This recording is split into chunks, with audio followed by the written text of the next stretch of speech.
اگر ہم ٹرمپ کی بات کریں تو ٹرمپ کے تو بڑے موڈ سوئنگس ہیں. کبھی وہ ایرانی قوم کی تعریف کرتے ہیں, اس سے پہلے ہم نے دیکھا کہ وہ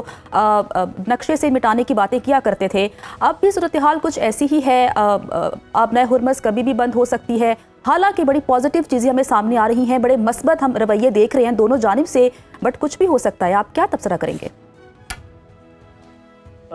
شکریہ مجھے پروگرام میں لینے کا. دیکھیں, دونوں فریقین پہلے تو جنگ سے پہلے تو ایک دوسرے کے خلاف بیانات دیتے رہے, بلند و بانگ دعوے کرتے رہے, پھر جنگ میں چلے گئے, اور جنگ کے بعد دونوں کو یہ احساس ہوا کہ ایک دوسرے کی طاقت کیا ہے اور کوئی کمزور فریق نہیں ہے, اور پھر دونوں کو یہ احساس ہوا کہ ہمیں دوبارہ ٹیبل پر ہی آنے کی ضرورت ہے اور ٹیبل پر ہی بیٹھ کر بات کرنی ہے. تو اب جو اسٹیٹمنٹس وغیرہ آ رہی ہیں وہ ایک طرح سے آپ دیکھیے تو کشادگی بھی دکھائی جا رہی ہے, ایک دوسرے کے لیے لچک کا مظاہرہ کیا جا رہا ہے, لیکن ساتھ ساتھ پریشر ٹیکٹکس بھی ہیں کہ اگر اس ٹائم تک یہ معاہدہ نہیں ہوا, کوئی بات نہیں بنی تو ہم جنگ دوبارہ شروع کر دیں گے, اگر بات نہیں بنی تو ہم آبنائے ہرمز کو دوبارہ بند کر دیں گے, اس کو کنٹرول حاصل کر لیں گے, اگر یہ ہوا تو ہم ایسے کر دیں گے. تو لچک ضرور دکھائی جا رہی ہے اور ساتھ میں پریشر ٹیکٹکس بھی ہیں, لیکن میں سمجھتا ہوں کہ دونوں طرف سے ایک اچھی اور مثبت چیز سامنے آ رہی ہے کہ دونوں معاہدہ چاہتے ہیں, اس جنگ سے نکلنا چاہتے ہیں, خطے اور دنیا کو بھی اس سے بچانا چاہتے ہیں, اور دونوں کی طرف سے ایک اچھی نیت کا اظہار ہو رہا ہے کہ ہم چاہتے ہیں کہ جو باقی ماندہ دن رہ گئے ہیں اس میں ایک ایگریمنٹ کر لیں, اور ایگریمنٹ کر کے ہمیں وہ کام دوبارہ نہ کرنے پڑیں جن کا ہم تذکرہ کر رہے ہیں یا جن کا ہم ذکر کر رہے ہیں کہ اگر اتنے دن میں یہ نہیں ہوا ڈیڈ لائن میں تو پھر ہم یہ کام دوبارہ شروع کر دیں گے. تو میرا خیال ہے کہ مثبت اثار زیادہ ہیں اور قوی امکان یہی ہے کہ انشاءاللہ ڈیڈ لائن پوری ہونے سے پہلے امن قائم ہو جائے جو گا. کاوشیں چل رہی ہیں اور نظر آ رہی ہیں, معاہدہ ایک ہو جائے گا جس کی روح سے انشاءاللہ اس جنگ سے سب نکل آئیں. اگر ہم اسرائیل کے سروائیول کی بات کریں تو امریکہ کی مدد کے بغیر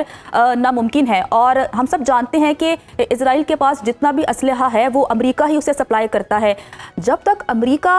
اس اسلحے کی سپلائی کو کنٹرول نہیں کر لیتا یا کم نہیں کرتا تو تب تک تو اسرائیل کو کنٹرول کرنا بڑا مشکل ہے. تو آپ کو کیا لگتا ہے کہ ایسا ممکن مستقبل میں ہو سکے گا اگر نتن یاہو کنٹرول میں نہیں آتے تو؟ دیکھیں, جو نتن یاہو کا بیہیویئر ہے یا اسرائیل کا بیہیویئر ہے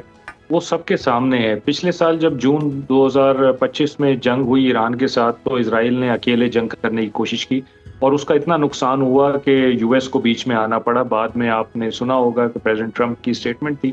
کہ آخری دنوں میں ایران نے بہت تباہی مچائی اسرائیل میں اور ہمیں اس میں جانا پڑا اسرائیل کو بچانے کے لیے. اس دفعہ اسرائیل نے امریکہ کو شروع سے ہی ساتھ رکھا تاکہ ایران میں وہ تباہی مچا سکے جو وہ اکیلے نہیں مچا سکتا تھا. یہ بہت بڑا امتحان ہے ایک پریزیڈنٹ ٹرمپ کا خاص طور پہ اور ان کی جو کابینہ ہے اس کا, کہ وہ اسرائیل کو کیسے قابو میں رکھتے ہیں. یہ جو امریکہ اور ایران کا معاہدہ ہو رہا ہے یہ صرف ان دو ممالک کے بیچ میں نہیں ہے بلکہ یہ اس خطے کے فیوچر کا معاہدہ ہے, اور اس خطے میں عرب ممالک بھی رہتے ہیں اور اسرائیل بھی ہے. کیا امریکہ میں اتنی طاقت ہے کہ وہ عرب ممالک اور اسرائیل کو یہ قائل کر سکے کہ جو معاہدہ وہ ایران کے ساتھ کر رہا ہے اس کی پاسداری کریں گے یہ لوگ؟ کیا امریکہ اسرائیل کو اور خاص طور پہ نتن یاہو کو لگام دے گا کہ جو امریکہ نے اپنے الفاظ دیے ہیں اس دنیا کو, جو اپنا ایک پلیج دیا ہے کہ جی اب جنگ نہیں ہوگی, کیا اسرائیل اس کی پاسداری کرے گا؟ کیا امریکہ کے اندر جو آج آوازیں اٹھ رہی ہیں خاص طور پہ ریپبلکنز میں کہ وہ اسرائیل کو اسلحہ فراہم کرنے کی اس طرح سے سپورٹ نہیں کریں گے جیسے پہلے کرتے رہے جی, کیا ان کو پریزیڈنٹ ٹرمپ قائل کر سکیں گے؟ کیا پریزیڈنٹ ٹرمپ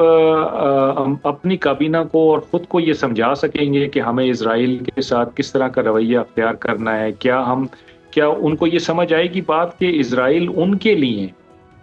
خاص طور پہ پریزیڈنٹ ٹرمپ کے لیے اور امریکہ کے لیے ایک دنیا میں بدنامی کا ذریعہ بن چکا ہے, امریکہ کی کریڈیبلٹی خراب کرنے کا ذریعہ بن چکا ہے؟ یہ بہت سارے سوال ہیں جس کے جواب پریزیڈنٹ ٹرمپ کو, ان کی کابینہ کو, ان کی حکومت کو دینے چاہیے, کیونکہ امریکہ کے اندر اس وقت اسرائیل کے خلاف بہت ساری تحریکیں چل رہی ہیں, بہت ساری آوازیں اٹھ رہی ہیں,